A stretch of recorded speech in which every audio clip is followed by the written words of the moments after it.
아멘.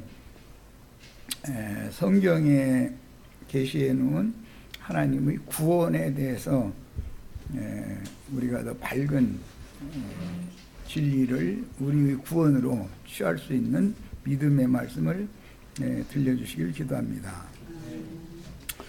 속세에는 많은 사람들이 성경에 기록해 놓은 하나님의 구원과 구원 방법에 대해서 사람의 관점으로 인본주의 신앙에 기초해서 신앙생활을 하므로 성경이 계시하는 하나님이 준비해 놓은 구원에 들어가지 못하는 많은 불쌍한 영혼들이 있습니다. 이들에게도 진리를 옳게 분별하는 지혜와 지식을 더해 주시기를 바라고, 오늘 모임에 참여한 우리 형제 자매님들 자신이 각자 성경이 말하는 신본주의 신앙과 세상이 말하는 인본주의 신앙이 무슨 차이가 있는지 잘 정리할 수 있는 축복된 집회가 되도록 오늘 집회 후에 말씀이신 주님께서 친히 말씀하시고, 우리들은 겸비한 마음으로 마음을 열고 들어서 하나님이 예배해 놓으신 구원에 다 동참하고 참여하는 축복된 형제 자매님들이 영혼이 될 수 있도록 축복의 말씀을 전해 주시기를 주의 이름으로 기도합니다. 아멘. 아멘. 오늘 읽을 말씀은 이제 아가서 6장 4절에서 13절 말씀 읽고, 이 말 이제 본문 말씀을 나눌 겁니다. 문맥의 흐름을 잘 지난 시간에 나눈 말씀, 말세 예언에 관한 그 요약적인 말씀들을 두 주에 걸쳐서 말씀을 나눴기 때문에 그걸 마음에 잘 담아두시고 말씀을 읽어나가도록 합니다. 내 사랑아, 너는 디르사같이 어여쁘고 예루살렘같이 곱고 깃발을 세운 군대같이 당당하구나. 네 눈이 나를 놀라게 하니 돌이켜 나를 보지 말라. 네 머리털은 길르앗산 기슭에 두은 염소떼 같고 네 이는 목욕하고 나오는 암양떼 같으니 쌍태를 가졌으며 새끼 없는 것은 하나도 없구나. 노을 속의 네 뺨은 석류 한쪽 같구나.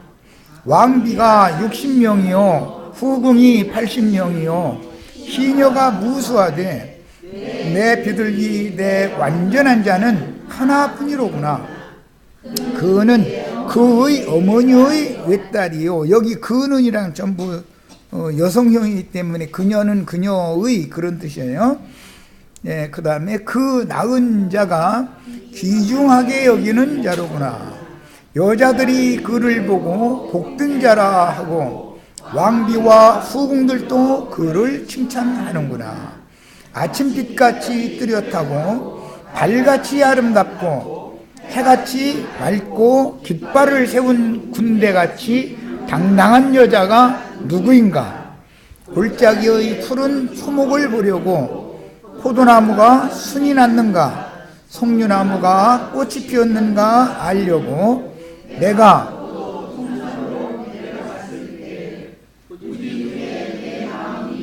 나를 내 귀한 백성의 수레 가운데 이르게 하였구나. 돌아오고 돌아오라 술람미 여자야, 돌아오고 돌아오라. 우리가 너를 보게 하라. 너희가 어찌하여 마하나임에서 춤추는 것을 보는 것처럼 술람미 여자를 부르느냐 그랬어요. 원래 이 시가서기 때문에 시로 예언된 말씀이라는 것은 성경 전권을 다 계시로 꿰뚫어 볼 수 있는 눈이 열리지 않으면 다른 해석하기가 어려운데, 특히 아가서는 문구들이 굉장히 어려운 문구들로 지금 구성이 되어 있어요. 여기서 제일 중요한 문제는 9절 내 비둘기 내 완전한 자는 하나뿐이로구나. 그녀는 그녀의 어머니의 외딸이요. 그 낳은 자가 귀중하게 여기는 자로구나. 이제 이런 표현인데, 지금까지의 술람미는 어머니가 되었어요. 그리고 구약적인 표현이기 때문에 이제 딸을 낳는 것으로 표현을 했는데, 이것은 사라 교회와 모교회, 사라가 낳은 신약 교회, 이제 딸로 비유됐는데, 후사들 아들들의 교회죠. 신약의 용법으로는 교회이기 때문에 딸이라고 여성형을 지금 사용을 한 거예요. 성경에는 두 어머니가 있어서 갈라디아 4장 26절에 보면 사라로 예시가 되어진 예루살렘 위에 있는 예루살렘 우리 어머니다 그랬어요. 그럼 예루살렘이 낳은 아들들이 있을 거단 말이에요. 분명히 예루살렘의 딸들이 또 있어요. 그런데 구약 성경에는 예루살렘의 딸들아 이렇게 표현했고, 예수님이 십자가를 지고 나갈 때 많은 여자들이 가슴을 치며 애통하면서 따르니까 이스라엘의 딸들아, 나를 위하여 울지 말고 너희와 너희 자식들을 위해서 울어라, 이렇게 말씀한 적이 있어요. 계시록에 가서는 예루살렘의 딸들이라고 되어 있지 않고 예루살렘의 아들들이라고 되어 있어요. 신약 성경은 전부 아들들, 왜? 후사와 관련을 시키기 때문에 그래요. 그러나 어쨌든 두 어머니가 있고 두 딸이 있다. 두 딸이 있음과 동시에 또 두 아들도 있죠. 예표상으로 롯의 처와 롯의 두 딸 얘기가 나오죠. 이것은 유대교 안에는 큰딸 작은 딸이 있잖아요. 호세아에서 보면 큰딸 작은 딸 얘기가 나오죠. 그 두 딸의 에미가 호세아의 아내였던 고멜이라는 여자로 예시가 됐잖아요. 성경에 이제 두 어머니가 있고 두 자식들이 있는 거예요. 그런데 계시록 17장 5절에 보면 많은 물이 앉은 큰 음녀, 짐승을 타고 앉아있는 음녀는 그 음녀들과 가증한 것들의 어미다 이렇게 돼 있죠.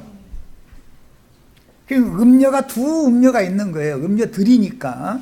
큰 음녀는 로마교를 말하는, 계시록에서는 로마교를 말하는 것이고, 작은 음녀는 개신교를 말하는 거예요. 창세기에서 롯의 처는 음녀들의 애미다 이거야. 그 큰 딸, 작은 딸, 모압의 애미가 있고 암몬의 애미가 있죠. 그 음녀들이에요. 음녀들을 낳은 애미가 있고 정결한 처녀, 그다음에 후사, 오는 세계를 상속받을 후사들을 낳는 어머니가 있다. 두 여자가 있다는 걸 잘 이해를 하셔야 돼. 두 여자는 두 어머니인데 그 어머니는 당연히 자식을 낳는다 이거예요. 그런데 오늘은 이제 술람미 여자, 오늘 읽은 술람미 여자는 어머니 술람미가 낳은 외딸이다 이렇게 표현을 했어요. 여기 이제 나오는 외딸, 이것은 독자라는 그런 개념과 의미가 상통하는 말로서 마리아가 예수를 하나 만난 것은 아니죠. 마리아가 많은 아들들과 딸들을 낳았잖아요. 그럼에도 예수를 표현할 때는 독생자, 독자라고 표현을 해요. 이것은 많은 자녀들 중에서 가장 귀한 자녀다, 상속자다, 그런 뜻인 거예요. 그런 특별한 의미가 있어요. 그래서 이제 그라고 하는 정관사를 붙여서 그 아들 이렇게 표현을 하는 거예요. 자, 이제 이런 두 어머니가 있고 그 어머니가 낳은 두 자녀들이 있다. 이것을 일단 마음에 담아 두시고 자료 말씀으로 들어갑니다. 오늘 6장 4절 시작 말씀에 보면 어머니가 낳은 외동딸인 술람미 이를 칭찬하는 이제 왕의 말씀이 나왔는데, 거기 보면 여자라고 표현을 하지 않고 너의 어여쁨이 디르사와 같고 너의 고음이 예루살렘 같다, 이렇게 표현을 했어요. 이 말은 어머니 술람미가 낳은 외동딸 술람미는 신의 도성이 되었다, 그 말이에요. 교회는 반드시 거룩한 성 새 예루살렘이라고 하는 신국의 도성이 되는 그런 이상을 실현해야 돼요. 많은 사람들은, 기독교인들 99%도 넘는 사람들이 성경이 말하는 구원이라는 정의를 인본주의, 사람에게서 출발하는 신앙으로 출발을 하다 보니까 어제까지는 나쁜 생각을 3번 했는데 오늘부터는 2번만 해야 되지 않냐? 어제까지는 거짓말을 5번 했는데 오늘부터는 4번 하고 내일부터는 3번 하고 그래야 되지 않냐? 율법의 의에 따르는, 율법의 선에 따르는 선한 사람, 옳은 사람 되어져야 된다. 이웃을 서로 사랑해야 되고 좋은 사람 되어야 되고, 자꾸 이것을 가르친다 이거야. 그건 뭐냐? 선악을 알게 하는 나무 실과를 먹은 독이 사람들을 지배하고 있다는 뜻이단 말이에요. 하나님이 말씀하시는 선악의 기준은 전혀 다른 거다. 신본주의라고 하는 것은 신앙의 출발을 하나님에게서 시작하는 거예요. 그거 신본주의라고 그래요. 사람으로부터 시작하는 건 인본주의라고 그래요. 그 인본주의는 선악과 나무 장세기, 거기서 시작하는 것이고, 신본주의는 생명나무에서 시작을 하는 거예요. 그렇기 때문에 성경에 이제 구원을 쭉 말씀을 해나갈 때 계시록의 결론에 가면은 인간적으로 좋은 사람들이냐, 인간적으로 옳은 사람들이냐라는 것을 가지고 재판을 하는 게 아니에요. 판단하는 것이 아니에요. 그게 아니고 신부성에 들어갈 권세를 얻었느냐를 가지고 판단을 하는 거예요. 그럼 신부성에 들어갈 권세를 얻은 여부는 무엇에 기초해서 판단을 받는가? 이것은 그 사람의 신앙의 근거가 신본주의에서 시작된 사람이냐, 인본주의에서 시작되는 사람이냐라는 것부터 시작을 하는 것이란 말이에요. 그러니까 성경이 말하는 선과 악, 그 다음에 의와 불의라고 하는 것과 세상 사람들이 말하는 선, 악 간의 기준이라는 것이 전혀 다를 수가 있다. 다르다, 수가 있는 게 아니라 전혀 다르다 하는 걸 아셔야 돼. 우리의 구원은 오늘 말씀에 시작되는 말씀처럼 신의 도성에 들어가는 권세를 얻는 거예요. 신의 도성이 되는 거예요. 신이 임재하셔서 우주를 통치하는 신의 보좌가 되는 거예요. 그것이 구원이에요. 예, 인본주의 사상에서부터 출발하는 경향이 왜 그런가 하면은, 하나님은 인간적으로 선하지 못하고 옳지 못한 사람 속에 들어와서 함께 하실 수가 없다라는 개념에서 인본주의를 이제 거기에 이제 접목을 해서 자꾸 출발을 시키는데, 그것은 복음을 믿음으로 지난 죄들의 모든 죄과들을 사면받았느냐에 근거를 해야 되는 것이지, 앞으로 나쁜 말을 5번 하던 사람이 4번 하느냐 2번만 하느냐의 문제를 가지고 판단하는 게 아니다 말이에요. 복음을 믿음으로 지난 모든 죄들을 용서받은 사실이 있느냐부터 출발을 해야 되는 것이란 말이에요. 그 다음에는 그 사람이 또 똑같은 지난 날의 범죄를 인성이 나빠가지고 계속 하던 도로쟁이를 계속 혼나는 건 있을 수 없는 일이에요. 그것을 중점으로 다루는 게 아니에요. 이제는 생명이 자라면 그건 자연히 없어져 나가는 것이고, 없어져 나가는 것이고, 가장 중요한 것은 하나님이 아름답게 보시는 디르사성 또는 예루살렘성으로, 이제 구약 시대에는 이스라엘이 두 쪼가리로 쪼개졌었기 때문에 이거 예언이니까, 북조의 성읍은 디르사였고 남조의 성읍은 예루살렘이었기 때문에 이렇게 표현을 했지만 신약에서는 하나님의 도성이라는 것은 거룩한 성 새 예루살렘 위에 있는 예루살렘을 의미하는 거기 때문에 하나님이 보실 때는 거룩하고 흠이 없어도 영광스러운 교회는 최종적으로 거룩하고 영광스러운 거룩한 성 새 예루살렘을 이루어야 되는 얘기란 말이에요.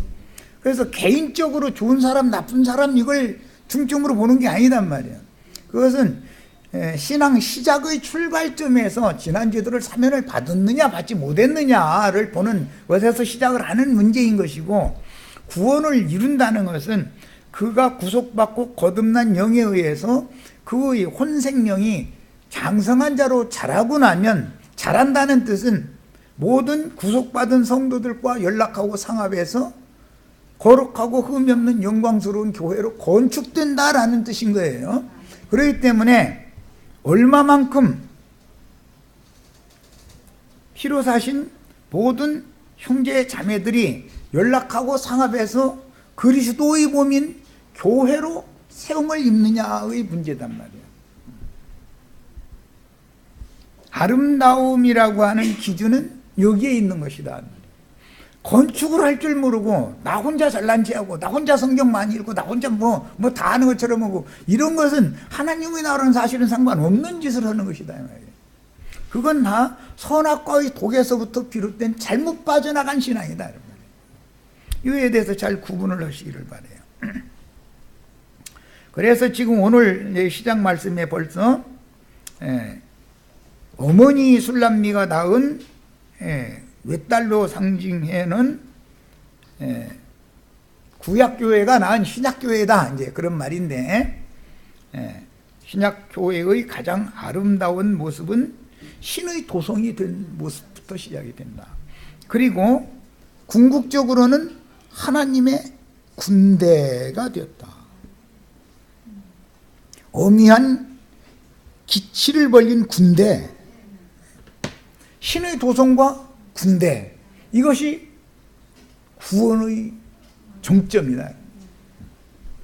구원이라는 개념을 바꾸셔야 돼. 그래요. 기독교식에서 성경의 말씀으로 바꾸는 거예요. 계시록 끝에, 성경 맨 끝에 가면 계시록 19장 이하에는 어린 양의 혼인 계약이 이르렀고 그 신부가 신부로서의 자격을 구비했기 때문에 찬송해라 해놓고 나서 이어지는 말씀에는 백마를 타고 앞서서 백마 타고 뒤따르는 하늘 군대를 지휘해서 마귀의 군대를 경멸시키고 그들을 다 불못에 집어넣는 심판을 해서 우주를 대청소한 이 이야기로 결론을 내는 거예요. 그리고 거룩한 성에 들어갈 권세를 얻은 자들을, 거룩한 성에 들어갈 14만 4천의 어린 양의 신부를 인도한 자들, 이기는 자들은 그리스도로 더불어 제사장이 되어 1000년 동안 왕노릇하는 권세를 주신다. 이렇게 성경이 이어져 나가는 거예요. 성경이 구원이라는 개념과 기독교계가 말하는 구원이라는 개념을 오늘 완전히 정리를 잘 하셔야 돼. 우리는 하나님이 예비해 놓으신 구원을 추구를 하는 사람들이지, 무슨 윤리도덕 선생들이 막 가르치고 하는 그런 것을 추구하는 사람들이 아니다. 그건 너무 유치한 거예요. 그렇다고 그러면 세상 교계 종교인들이 가르치는 좋은 사람 되고 옳은 사람 되고 하는 것을 하지 말라는 말이 아니에요. 그것은 성경 말씀으로 가르치지 않아도 사람 속에 있는 양심의 법이 이미 다 그것을 말해주고 있기 때문에 함부로 행하지 못하는 거예요. 세상계 그 기독교계에서 신학적인 용어로 일반적인 은총, 특별 은총 이런 얘기를 하는데, 일반적인 은총이라는 것은 양심에 하나님이 계속 간섭을 하심으로 함부로 행할 수 없다 그 말이에요. 그 일반적인 은총을 다 받고 있는 거예요. 모든 사람은 일반적인 은총은 다 있는 거예요. 특별 은총이라는 것은 그런데 양심을 항상 다 지켜서 하나님의 영광이 이를 육체가 없다라는 것을 깨닫고 메시아를 사모하고 기다리다가 메시아가 오셔서 복음을 전하시면 그 복음을 받아들여 믿음으로 지난 모든 죄과들을 용서받고 새 사람이 된 것으로부터 새로 출발하는 것, 신본주의라고 그래요. 다시 출발한 속사람이 온전케 되어지는 만큼 건축되는 것이다. 무엇로? 신의 도성으로 또는 하나님의 군대로 건축되는 거예요. 하나님의 군대나 신의 도성은 개인적인 수가 없어요. 군대라는 것은 혼자 군대일 수는 없는 것이죠. 군대라는 건 상명하복의 절대적인 지휘체계가 있고 어떤 체제 안에 다 들어가는 것이란 말이에요. 아름다움을 표현할 때는 신의 도성으로 표현을 했고, 어미하다, 당당하다 이런 표현을 했을 때는 군대로 표현을 했어요. 왜 그러는가? 인간 세계에는 사람을 창조하시기 전에 이미 영들이, 천사들이 창조되어서 그 천사들의 지휘자였던 미가엘 천사를 대적하는 루시엘 천사가 하나님의 영광의 보좌를 자기가 차지하려는 그런 반역을 일으킨 데서부터 시작이 되어져서 하늘에는 두 무리의 군대가 있다. 어둠의 천사들을 지휘하는 군대 장관도 있고, 빛의 세계, 빛의 천사들을 지휘하는 군대 장관이 있는데, 빛의 천사들의 세계를 지휘하는 군대 장관, 구약성경의 예로는 만군의 여호와 이렇게 표현을 했는데, 그 만군이라는 것은 수많은 하늘 군대, 천사들을 염두에 두는 말이에요. 여호와는 만군의 여호와다 이거야. 천사들을 지배하고 천사들을 지휘하는 군대 장관이다 이 말이에요. 그 미카엘이라고 그래요. 그 미카엘은 예수님에 대한 상징이었던 것이에요. 미카엘이라는 말 누가 하나님과 같으냐 그 말. 내가 하나님이다 말이야. 그 말이다 말이에요. 예수님이 바로 미카엘이에요. 예수님을 대적하는 공중권세 잡은 악의 영들, 지상세계, 인간세계의 귀신들의 왕인 바알세불이라고 그러는데, 그는 용의 군대를 지휘하는 용이다 이거예요. 용, 예뱀, 큰 용, 마귀 그랬는데 루시엘 천사다 이거예요. 자, 그러니까 두 천사들 사이에는 항상 다툼이 있을 수밖에 없는 거예요. 빛과 어둠은 다툴 수밖에 없는 거예요. 그런데 유구 인간들이 세상신 마귀에게 굴복하고 따를 때는 어둠의 천사가 항상 이기는 걸로 보인다 이거예요. 그러나 하나님은 그 어둠의 배경에서 빛의 자녀로 다시 난 하나님의 사람들을 빼내가지고 최종적으로는 빛의 아들들을 어둠의 자식들과 전쟁을 붙여서 빛의 아들들이 어둠을 이기게 만들어 놓고 최종적으로 하나님의 나라를 실현하는 얘기가 성경이 말하는 구원사다. 그렇기 때문에 오늘 시작 말씀에 어여쁨 아름다운 신의 도성 이야기와 어미한 기치를 둔, 그 기치라는 것은 예수를 말하는 건데, 어느 부대의 장수, 이제 군대 생활을 하다 보면 군단사령부는 군단사령부에 군단장의 기가 이렇게 서 있잖아요. 사단사령부에는 사단장의 기가 있잖아요. 깃발. 지휘관이 깃발을 이렇게 내리면은 지휘관이 지금 출타 중이다는 뜻이고, 깃발이 이렇게 올려져 있으면 사령부에 들어가면 사령관을 만날 수 있다는 뜻인 거예요. 그걸 기치라고 그래요. 그런데 기치가 세워져 있는 사령부가 어디냐면은 어머니 술람미가 낳은 외딸 술람미 교회가, 즉 신부 교회에 하늘 군대의 사령관이 여기에 임재해 있다는 깃발이 여기에 세워져 있단 말이에요. 우리 형제 자매님들이 적은 수가 모였기 때문에 깔보면 안 된다 이거예요. 우주의 모든 교회들을 경영하시는 사령관이신, 군대 장관이신 미가엘 사령관이 사령부로 사용하는 교회가 반드시 있다 이거예요. 술람미 여자의 외딸이 있다고요. 육신의 눈으로 무슨 깃발 세운 것이 아니기 때문에 이거 영의 눈으로 다 볼 수 있어야 되는 문제인 거예요. 자, 그 다음에 디르사는 이제 많이 들어보시지 않은 말인데, 북왕국 열지파의 도읍을 여로보암이 정한 것이, 여로보암의 처가 동네였죠 거기가. 디르사였어요.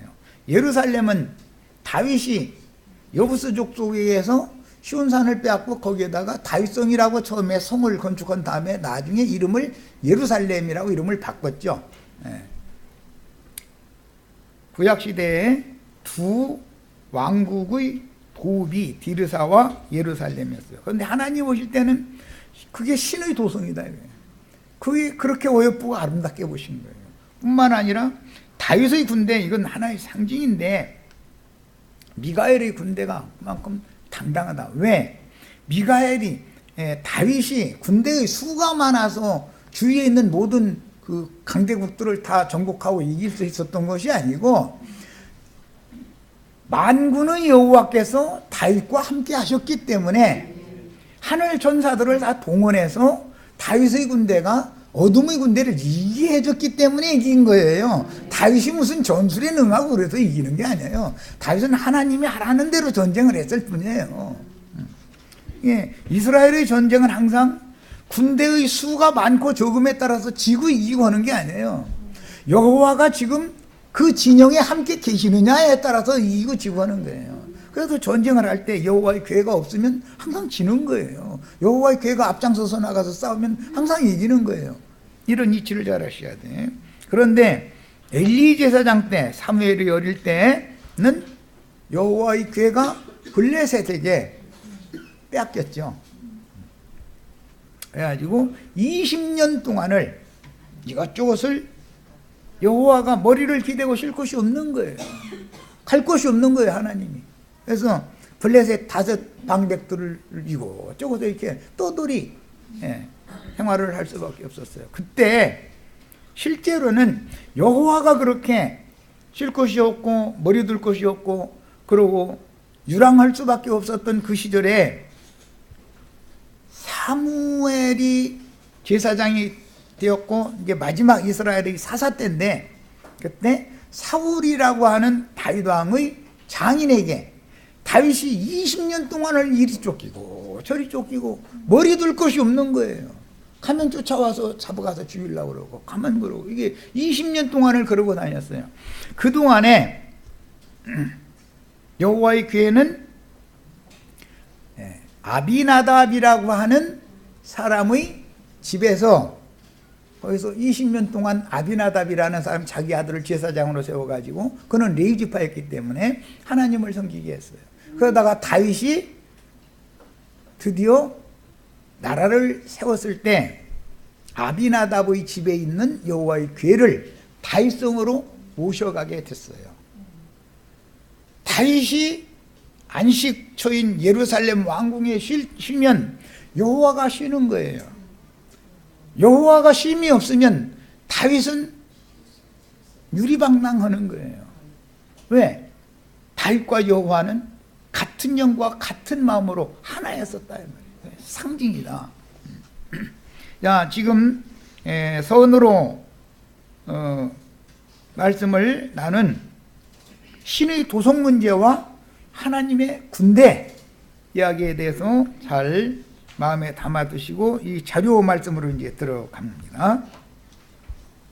1페이지는 이제 다 설명을 했고 2페이지로 갑니다. 해를 입은 한 이적의 여자로서 철장으로 만국을 다스릴 남자를 낳은 어머니로 실현될 술람미 교회의 이기는 자 그 어머니 술람미가 낳은 외딸로 비유했는데, 이는 예표상으로는 사라교회가 낳은 라헬교회단 말이에요. 신약교회. 미가엘의 군대로서 용의 군대를 필적하여 이긴다. 술람미가 낳은 아들들이에요. 계시록에서는 해를 입은 여자가 낳은 아들들이에요. 히브리서에서는 하늘의 시온산과 예루살렘에 있는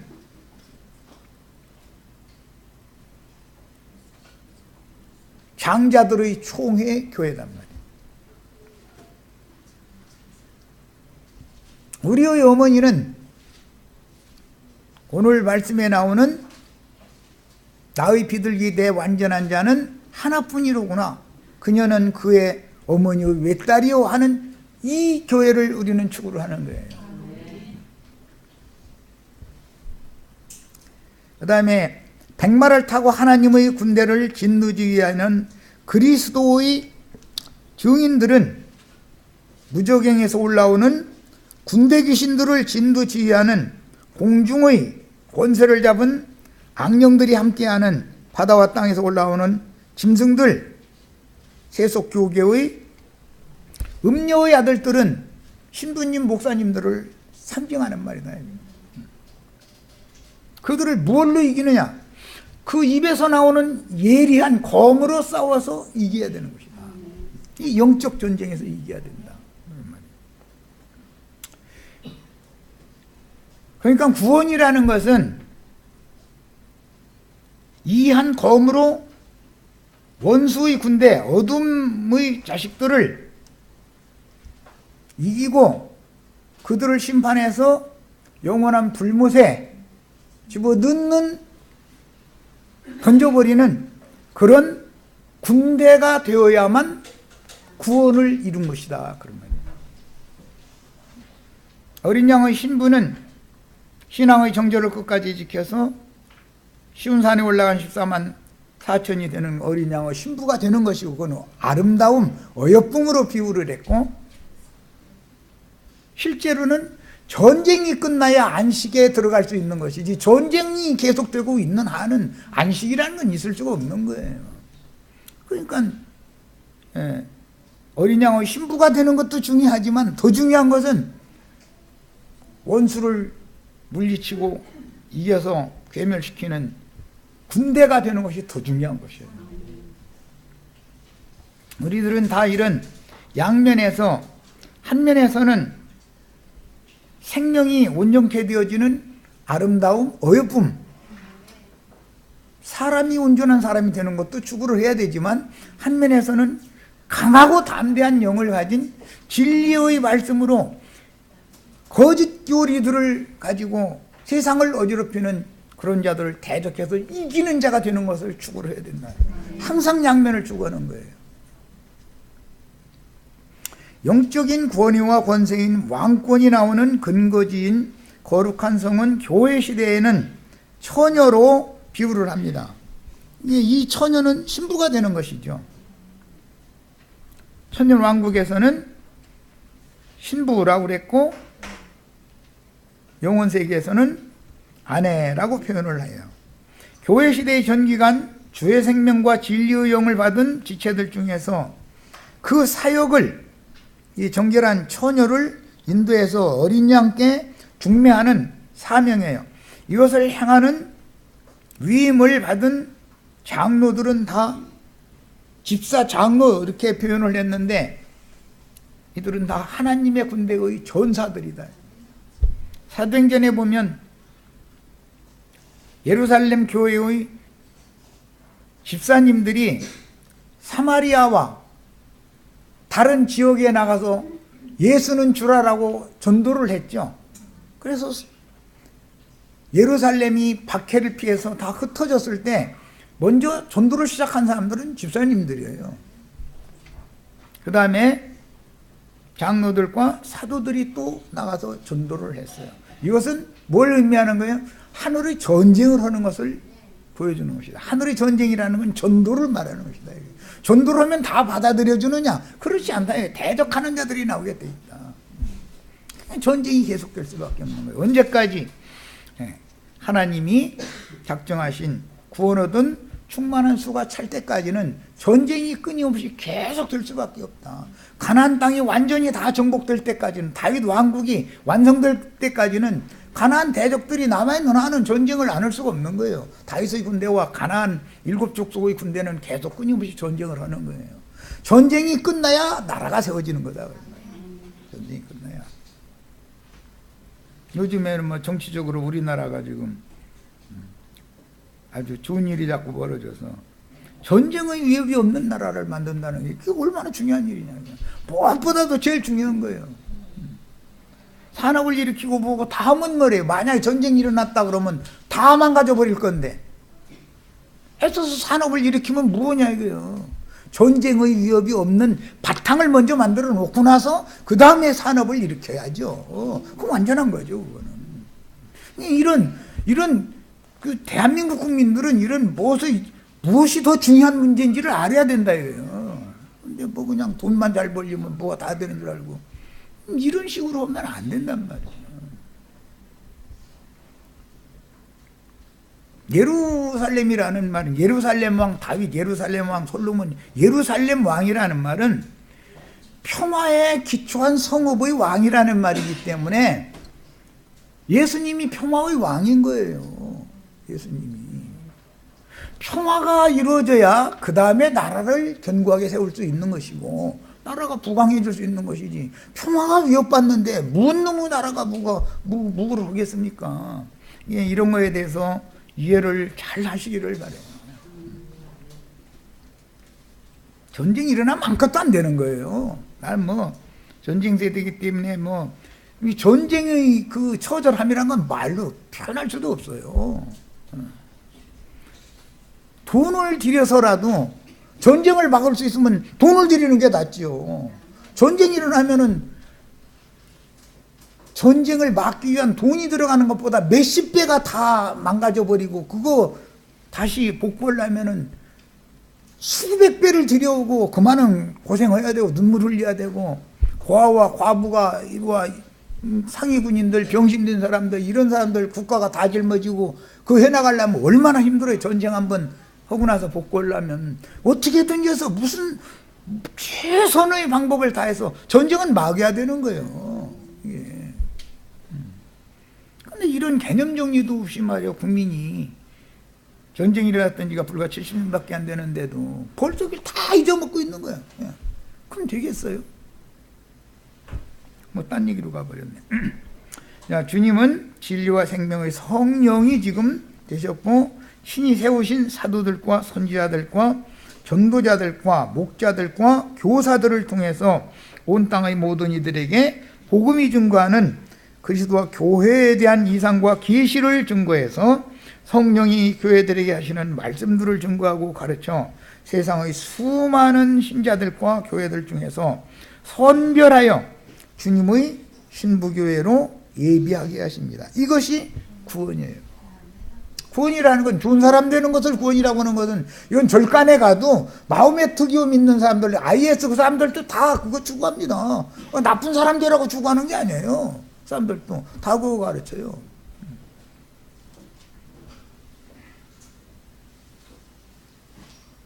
코란경에는 뭐 거짓말만 하고 살아라 이런 것이 있는 게 아니에요. 거기도 거짓말하면 안 되고 뭐 남의 거 훔치면 뭐 매질 어떻게 해야 되고 다 그런 거예요. 그것은 모든 종교는 다 선악과의 그 도구로부터 출발을 거기서 한단 말이에요. 그러나 성경이 말하는 구원은 생명나무 실과 생수로부터 출발하는 거단 말이에요. 신의 생명을 얻어서 사람이 온전케 된다라는 것은 개인적으로 온전케 되는 면도 있어야 되지만 군대가 되는 것이 그렇게 중요하다 이거예요. 원수의 군대가 있는 한은 하나님 나라를 세울 수가 없는 거예요. 그들을 다 제압해버리기 전에는. 그러니까 이제 나도와 형제가 말씀을 전하는 걸 들으면은 좀 이렇게 좀 부드럽고 좋게 안 해주시고 말이야. 목사님들 그냥 치는 얘기고 기독교로 막 치는 얘기는 그냥 치는 얘기가 아니라 이것은 전쟁이다 이거예요. 전쟁. 예. 예. 원래 아가서 1장 9절에는 술람미 여자를 바로의 병거를 끄는 준마에 비교를 했어요. 예루살렘 여자들과 같이 있었기 때문에 예루살렘 여자들, 예루살렘의 그 당시 예루살렘의 파수꾼들, 순찰자들 이랬는데 그 사람들이 그게 사실은 어둠의 자식들이다 이거예요. 예루살렘 교회는 오히려 바로의 병거를 끌고 다녀. 바로의 병거를 끌고 다니면 되겠어요? 뭔 뜻이에요? 세상 신을 모시고 다닌다 그 말이에요. 기독교가 가는 곳에는 세상 신이 모시고 가는 거예요. 그래서 그 사람들은 설교하면 뭐예요? 축복받으라. 좋은 말이에요. 좋은 말이에요. 그런데 그 복이 망하게 하는 복이면 뭐냐 이거예요. 이제 그렇다고 또 가난하게 살라는 건 아니에요. 가난한 것이 복은 아니죠. 그러나 성경이 말하는 개념을 정리를 일단 잘 하고 말씀을 드려야 된다 이거예요. 세상에서 뭐가 잘 되고 이런 것을 추구하는 게 아니다. 신앙이라는 거는 오히려 세상을 이기는 사람이 되게 하는 것을 추구하는 거예요. 세상을 이기려면 세상의 잡기들이 흥황하고 있는데 그 악마의 군대를 다 진멸하고 밟아버릴 수 있는 이기는 자들이 나와야 되지 않냐 이 말이요. 세상을 이기려고 우리가 예수를 믿는 것이지 세상에 가서 종로로 되려고 해서 믿는 건 아니잖아요. 이 개념 정리를 잘해야 되는, 구원관이 바꿔져야 된다. 기독교계의 식에서 벗어나야 되는 거예요. 그런데 바로의 준마에 비유되었던 그 술람미가 낳은 외딸은 엄연한 기치를 세운 하나님의 군대가 되었다고 그랬는데, 오늘 13절에 보면 너희가 어찌하여 마하나임에서 춤추는 것을처럼 술람미의 여자를 그 여자를 보고자 하느냐. 그리고 술람미 여자 보고 돌아오라 돌아오라 이제 이런 말씀이 나오는데, 그 윗절에 보면 또 왕께서 내가 부지 중에 내 마음이 나를 내 귀한 백성의 수레 가운데 이르게 하였구나 그랬는데, 이게 아비나답의 병거들이라는 말이에요. 술람미가 아비나답의 병거들이 됐어요. 왕을 태우고 다니는, 이제 바로를 태우고 다니던 준마였던 술람미가 우주의 주인을 태우고 다니는 병거가 됐다, 그 얘기를 하는 거예요. 그래서 바로의 준마가 솔로몬 왕의 병거가 되는 이야기가 아가서의 노래다. 이게 구원이다 이거예요. 우리 다 세상신 마귀가 나 타고 다녔죠. 내가 가서 갯빵 모아가지고 뭐 하면 부자 된다 했다가 뭐 하면 다 지금 마귀 모시고 다니면서 그러고 다녔죠. 로마서에 보면 육신의 병거라는 말이 나오고 영적 병거 얘기가 나오죠. 우리는 영적인 세상 임금 마귀 태우고 다니는 병거 노릇 그만하고 솔로몬 왕 태우고 다니는 병거가 되셔야 되겠다. 술람미가 지금 여기까지 온 거예요. 지금 아가서 1장에서 바로의 병거를 끌고 다니던 준마였던 여자를 어떻게 솔로몬 왕의 병거를 끄는 병거가 되게 만드느냐 이 말이에요.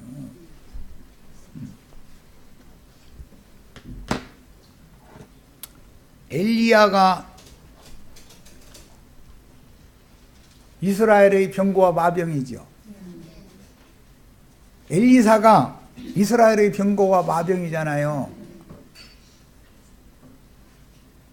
그러면 육신의 병거로 계속 해야 되겠어요? 육신의 병거 이제 그만하고 죄의 병거 그만하고 왕 중에 왕이신 예수님 모시고 다니는 병거가 되어야 되지 않겠냐 말이야. 이게 이스라엘의 병거 이야기다. 바로의 준마에 비유되던 여자를 구속해서 구원을 이루었더니 결과적으로는 예수 그리스도의 이스라엘의 병거와 마병이 됐다. 하나님의 종들이 됐다 말이야. 이해하셨죠? 이렇게 중요한 내용이 오늘 우리가 나누고자 하는 아가서 6장 4절에서 13절에 나오는 내용이에요. 백날 읽으면 이게 뭔 뜻인지를 알겠어요? 아가서 강의하는 사람들 설교 들어보세요. 서로 사랑하고 막 서로 막 좋아하고 막 이 얘기만 하다 보니까 서로 좋게 지내라는 소리구나 이러고 알아듣는다. 그 왜 그렇다고요? 신앙의 출발이 선악과에서 시작됐기 때문에 그렇다. 인본주의에서 시작이 됐기 때문에 그렇다.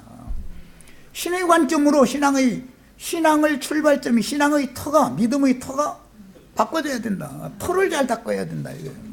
출발을. 그러므로 아가서 5막은 개인인 술람미 여자가 단체적인 신의 도성과 하나님의 군대로 편성된 것을 노래하는 내용이다. 이것이 구원의 완성이다. 물론 아직은 이제 다음에 7장 이제 가면은 이제 다음 주에는 좀 미리 내가 이미 지난 시간에 다 얘기는 해놨으니까 이 장막을 벗고 영의 몸을 입고 승천하는 그런 모습을 이렇게 참 사람들에게 가르치기가 좀 난처한 그런 이제 문구들로 되어 있는데 그건 이제 다음 주에 이제 말씀 나눌 거예요. 그렇게 되는 거예요. 이 육의 장막을 벗고 전쟁도 끝났죠 이제. 내가 육체 안에 있으니까 끊임없이 괴롭히는 육신의 생각과 혈기와 이런 것들과의 싸움이 있는 것이고 그것의 기초가 되기 때문에 진리전쟁이라는 것이 밖으로도 또 있는 것이고 정복전쟁이라는 것이 그런 것이지 내가 완성되어져 가지고 속사람이 완성돼서 껍데기 벗는 준비가 다 되면 벗을 준비가 되면 알몸으로 다 드러나서 주님 앞에 봤을 때 쇳덩어리로 드러나면은 심판거리밖에 더 드러나요. 부끄럼 당하고. 그러나 알몸으로 드러났을 때 하나님 보실 때 그렇게 아름답다고 사랑한다고 이렇게 돼야 된다 그 말이에요. 이제 7장 때 말씀 나눌 거예요. 그걸 승천이라고 그래요. 승천. 저희 주께서 데려가신다. 육신을 데려가는 것이 아니에요. 아름다운 새 몸을 입은 그녀를 홀딱 벗겨놓고 나서 전체를 다 이렇게 아름다운 것을 표현을 하는 거예요. 좀 얘기하기가 난처한 막 그런 내용들이 나올 수밖에 없죠. 그러다 보니까 그 기독교계 그래도 말씀 꽤나 한다는 목사님들은 7장은 빼놓고 그 곤란한 말 빼놓고 8장으로 가자 그러는데 빼놓을 거 하나도 없어요.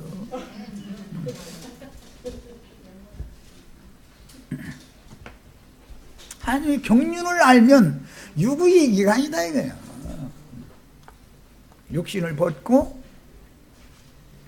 영혼 세계로 갈 준비가 다 맞춰진 부활 될 수 있는 모습의 그 속사람의 아름다움을 그렇게 이렇게 적나라하게 표현을 하는 거예요. 여러 가지 모습으로.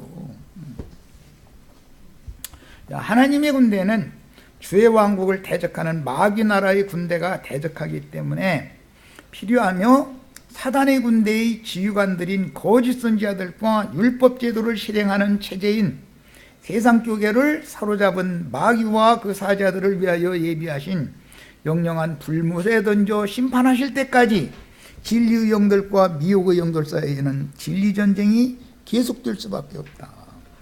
개인적으로는 우리가 구속받아서 구원을 완성할 때까지 육신의 생각과 영의 생각 사이에는 서로 부딪힐 수밖에 없는 것이다. 싸움을 안고 싶어도 육신의 생각이 덤비는데 싸움을 안고 가만히 항복하고 있을 수는 없잖아요. 육신의 생각에 따라서 끌려다닐 수는 없잖아. 대적을 해야지. 개인적으로도 그런데 하나님은 경륜적으로 단체적인 어둠의 군대와 빛의 군대를 전쟁을 붙이는 이야기를 지금 하는 거단 말이에요. 진리의 영들의 체제는 신부교회이고 미혹의 영들의 체제는 세상 교계인 큰 음녀로서 그 큰 음녀는 음녀들과 가증한 것들의 애미다 그랬죠. 외딸인 술람이 완전한 자, 하나뿐인 완전한 자를 낳은 어머니는, 우리의 어머니는 위에 있는 예루살렘이다 그랬죠. 그러니까 아버지가 누구냐에 따라서 어머니가 누구냐도 결정날 것이고, 어떤 부모에게서 난 자식이 하나님 나라를 유업으로 받고 어떤 부모에게서 난 자식은 지옥 세계를 유업으로 받는다. 지금 그 얘기다 이 말이에요. 아가서 6장 이제 전체적인 윤곽을 전체를 지금 다 말씀을 드리는 거예요. 마태복음 8장에 보면은 무덤에서 날마다 외치는 자들이 나오죠. 그런데 그들은 다 어떤 자들이냐면은 군대 귀신이 들린 자들이잖아요. 두 무덤이라는 것은 기독교계와 세상나라를 상징하는 거예요. 무덤이죠. 기독교계, 세상나라가 다 무덤들이 공동묘지예요. 거기에서 그 세상나라와 악령들의 감옥인 기독교계 사이에서 구원받으라고 외쳐요? 저주받으라고 외쳐요? 입으로는 다 구원받으라고 외쳐요. 날마다 외친다는 거예요. 그런데 무덤사에서 날마다 외치는 자들 속에는 뭐가 들어있더라는 거예요? 군대 귀신이 들어있다는 거예요. 계시록 9장에는 그게 무저갱에서 올라오는 황충군대 귀신이다 이렇게 말이에요. 세상이 유명하다 하는 목사님들 오늘도 지금 강대상에서 지금 외치고 있어요. 그들은 두 무덤 사이에 있는 자들이요. 그게 이걸 알아야 돼. 그 군대 귀신 명예 가지고 그 사람에게서 불쌍한 사람 귀신을 쫓아내져 가지고 나오니까 정신이 온전해져 가지고 옷도 벗고서 그러고 있더니 그때서 바로 옷 입고 정신이 온전해지더라는 거잖아요. 창녀촌 기둥서방 아저씨들 지금 다 벌거벗은 채로 저러고 날마다 저 잘났다고 외치고 앉았는데 하나님 보시기엔 너무 불쌍한 거예요. 그들 속에 군대 귀신이 가득하다. 그 군대 귀신들이 나와가지고 예수님한테 아직 우리 때가 이르지도 않았는데 우리 무저갱에 들어가라고 하시지 말고 저 산에서 먹는 돼지떼한테 좀 들어가게 해달라고 그러더라는 거예요. 산에서 먹는 돼지떼가 누구예요?